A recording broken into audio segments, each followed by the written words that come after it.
अस्सलाम वालेकुम दोस्तों। हज़रत खालिद बिन वलीद रज़ी अल्लाह ताला अन्हु ने एक दफ़ा ईसाइयों के किले का घेराव किया तो इनका सबसे बूढ़ा पादरी आपके पास आया। उसके हाथ में इंतहाई तेज जहर की पुड़िया थी। उसने हजरत से अर्ज किया कि आप हमारे किले का घेराव हटा लें। अगर आपने दूसरा किला फतह कर लिया तो हम इस किले का फैसला बगैर लड़ाई के आपको दे देंगे। ये सुनकर हजरत खालिद बिन वलीद ने इरशाद फरमाया, नहीं, हम पहले इस किला को फतह करेंगे, बाद में किसी दूसरे किले को फतह करेंगे।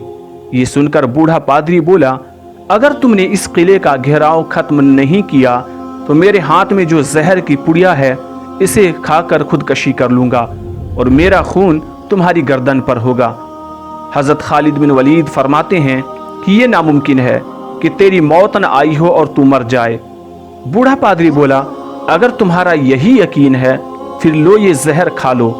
हजरत खालिद बिन वलीद ने वो जहर की पुड़िया पकड़कर अल्लाह से दुआ की और दुआ करके वो जहर की पुड़िया खा ली, ऊपर से पानी भी पी लिया।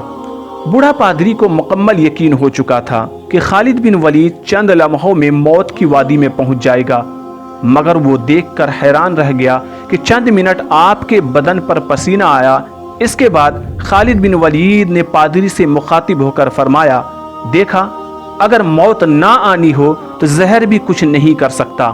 पादरी बगैर जवाब दिए वहां से उठकर भाग गया और किले में जाकर कहने लगा, ऐ लोगों, मैं ऐसी कौम से मिलकर आया हूं जो खुदा ताला की कसम इसको डरना तो आता ही नहीं, वो सिर्फ और सिर्फ मरना जानती है। जितना जहर इसके एक आदमी ने खा लिया, अगर इसमें पानी मिलाकर पूरे किले वाले को खिला दिया जाता तो यकीनन सब के सब मर जाते, मगर इस आदमी का मरना तो दूर की बात, उसे मरने का होश भी ना हुआ। मेरी मानो तो किला इसके हवाले कर दो और इनसे लड़ाई ना करो। चुनांचे वो किला बगैर किसी लड़ाई के सिर्फ हजरत खालिद बिन वलीद रज़ी अल्लाह ताला अन्हु के पहाड़ की तरह बुलंद ईमान से फतह हो गया। प्यारे नाज़रीन, हजरत खालिद बिन वलीद की जिंदगी, उनकी सीरत बड़ी ही रोशन और ताबनाक है। प्यारे दोस्तों, अगर इस तरह की तारीख से जुड़ी हुई वीडियोस, इस्लामिक हिस्ट्री की वीडियोस आप देखना चाहते हैं तो चैनल को सब्सक्राइब करके बेल नोटिफिकेशन ज़रूर दबा लीजिएगा ताकि आपको इस तरह की वीडियो की नोटिफिकेशन वक्त से मिल सके। मिलेंगे एक दूसरी वीडियो के साथ।